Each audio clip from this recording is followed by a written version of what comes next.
მოგესალმებით, ბედნიერ დღეს, წარმატებულ კვირას გისურვებთ. დღეს ჩვენ ვისაუბრებთ ისეთ რჩევებზე, რომელიც ყველას სჭირდება. ეს არის ის თურწმენები, რომელიც გავრცელებულია. მაგალითად ესეთი, როცა ამბობენ, რომ არ შეიძლება ცარიელი ჭიქების და ბოთლების დატოვება მაგიდაზე ღამით. ან მაგალითად როცა ამბობენ, რომ თუ მარილი დაგეყარა, აუცილებლად იქნება ჩხუბი.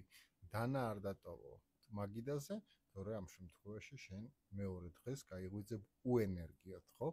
მოდით გავარჩიოთ მნიშვნელოვანი მიმართულებებით ეს თემები და რა შეიძლება გაკეთდეს და რა რეკომენდაციები არსებობს იმისთვის, რომ თქვენს სახლში ყოველთვის იყოს სიკეთის და კეთილდღეობის ენერგია. პირველ რიგში მნიშვნელოვანი არის ის, რომ იცოდეთ, რა თქმა უნდა, დანა სივრცეში, ეს თქვა, ნივთები, რომელიც არის ბასრი, წვეტიანი, რომელთაც შეიძლება რაღაცები დაშავდეს, მათი მოფრთხილება აუცილებელია. და ყველა დანას შეიძლება, ეს თქვა, სახლში რაც გვაქვს, გააქტიურდეს როგორც სახლის დამცავი, როგორც ნეგატიური ენერგიების ეს თქვა, ნეგატიურ ენერგიებთან საბრძოლი ინსტრუმენტი. ნებისმიერი დანა თქვენ სივრცეში იყოს თქვენი ოჯახის სიკეთის და ძლიერების მომტანი. ეს როგორ უნდა გააკეთოთ, ცოტა მოგვიანებით გასწავლით. ამიტომაც, რა თქმა უნდა, როცა დანა უბრალოდ რჩება მაგიდაზე, იმიტომ რომ თქვენი მაგიდა იქ სადაც იკვებებით, სადაც თქვენ იღებთ თქვენს დღის საჭირო ენერგიას და ძალას, სადაც დუნდებით ამ შემთხვევაში და ოჯახური კეთილდღეობა უნდა შეიკრას, იქ არ უნდა იდოს ისეთი ნივთები, რომელიც ენერგეტიკულ დაძაბულობას შემოიტანს, იმიტომ რომ ეს რიტუალური მაგიდა, ეს ოჯახური კეთილდღეობის სივრცე უნდა იყოს დაცული სპეციალური, ესე ვთქვათ, ნეგატიური ნივთებისგან. ამიტომაც, რა თქმა უნდა, რეკომენდაცია, რომ დანა ღამე მაგიდაზე არ უნდა დაგვრჩეს, ეს არის აბსოლუტურად სწორი. ის ყოველთვის უნდა იყოს შენახული ცალკე, არ უნდა იყოს არეული სამზარეულოში, ესე ვთქვათ, სადაც ვინახავთ თეფშებს, ჭურჭელს, ხო? ამ შემთხვევაში დანებს, კოვზებს, ჩანგლებს ერთმანეთში.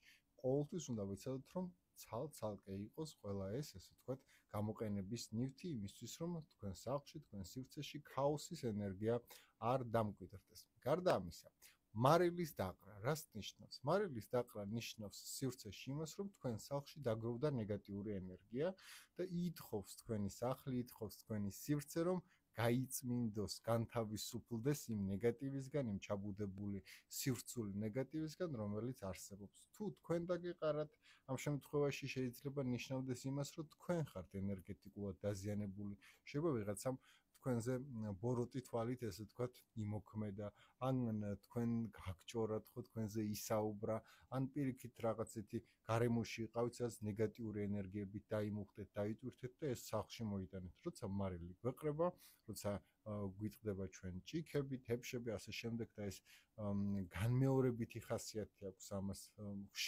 ხშირად მეორდება, უკვე ჩვენ შეგვიძლია ვთქვათ ის, რომ ნეგატიური ენერგიები სადღაც არის ან თქვენთან, ან სივრცეში. ამიტომაც სასწრაფოდ საჭიროა სახლის ან თქვენი ენერგეტიკის განთავისუფლება, გაწმენდა.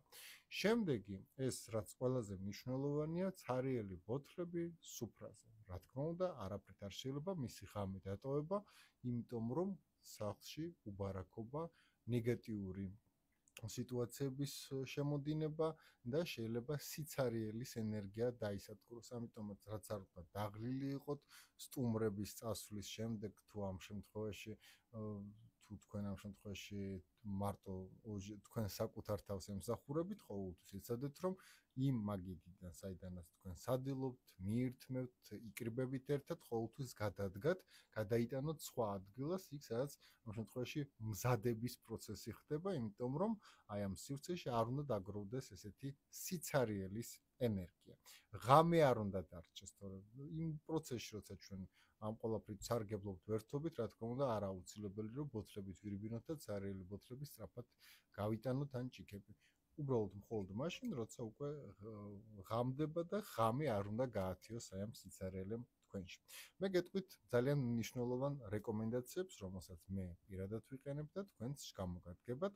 ყოველთვის სუფრის ქვემოთ, ასე ვთქვათ, მაგიდას როცა ვაფარებთ სუფრას, პირველ რიგში ერთი ნებისმიერი კუპიურა ყოველთვის უნდა იყოს სუფრის ქვემოთ დამალული. ნებისმიერი ნომინალი შეიძლება იყოს 5 ლარიანი, 20 ლარიანი, 50 ლარიანი, რამდენი საშუალებაც და სურვილიც გაქვთ, შეიძლება ეს ხურდაც იყოს, ყოველთვის უნდა იყოს ზემოდან ერთი და მეორე უნდა იყოს ქვემოდან აგრული. იმისთვის რომ თქვენს მაგიდაზე ყოველთვის იყოს ფინანსური კეთილდღეობის წარმატების ენერგია, როგორც მაგნიტი, რომელიც გავსებთ ყოველდღიურად. ამიტომაც ეს რეკომენდაცია გაითვალისწინეთ ქვემოდან და ზემოდან მხრიდან, ორივე მხრიდან დაადებით ზემოდან ფულის კუპიურა და ქვემოდანაც მაგიდას ააკარით იმისთვის რომ ბარაკა თქვენთან ესე ვთქვათ მუდმივად არსებობდეს. შემდეგი, რასაც ყოველთვის უნდა მიაქციოთ ყურადღება, ეს არის სუფრის შერჩევა სწორად თქვენი სივრცის მიხედვით. მაგიდაზე აუცილებლად უნდა იყოს სუფრა და აი ამ სიმბოლოებს აუცილებლად დააკვირდეთ. თუ ეს სიმბოლოები თქვენთვის ნეგატივის მომასწავლებელია, არ გახალისებთ, არ გაძლევთ ემოციებს, რომელიც თქვენთვის სასარგებლო იქნება. მასზე არ არის გამოსახული ისეთი სიმბოლოები, რომელიც კეთილდღეობასთან, ბარაკასთან ასოცირდება, ეცადოთ რომ ესეთი სუფრები არ გამოიყენოთ. განსაკუთრებით ეცადეთ რომ ისეთი სუფრები არ გამოიყენოთ, რომელიც ნეგატიურ ტონებში, ფერებში არის, ხო? თქვენი ენერგიის მიხედვით ან სივრცის, როგორიცაა მაგალითად შავი გადასაფარებელი, ხო? რომელიც ასე ვთქვათ, მაინდამაინც ასე ვთქვათ, კარგ მოგონებებთან ან ემოციებთან არ ასოცირდება. და ძალიან მნიშვნელოვანი, აუცილებელია რომ მაგიდაზე იდოს ყოველთვის თაფლი ან შაქარი დამუხტული ენერგიით. სწორედ დღეს არის ეს დღე, როცა შაქარიც, თაფლიც, ხორბალიც და ესეთი ბარაქის კეთილდღეობის ინსტრუმენტები სამყაროში იმუხტება. ნებისმიერი საშაქრით შეგიძლიათ დადოთ და ჩაიფიქროთ სურვილი, ჩაიფიქროთ და დალოცოთ თქვენი სივრცე, თქვენი ოჯახი, რომ ეს იყოს კეთილდღეობის, სითქმოების, ბედნიერების მომტანი თქვენ სახლში და სივრცეში. მე გისურვებთ კეთილდღეობას, ბედნიერებას, აი ამ რთულ პერიოდს უნდა გაუძლოთ და ამისთვის საჭიროა ურთიერთობა ზეციურ ძალებთან, შინაგანი პოზიტივის შენარჩუნება და მოხმობა დადებითი ენერგიების. ჩვენ ერთად ამას შევძლებ.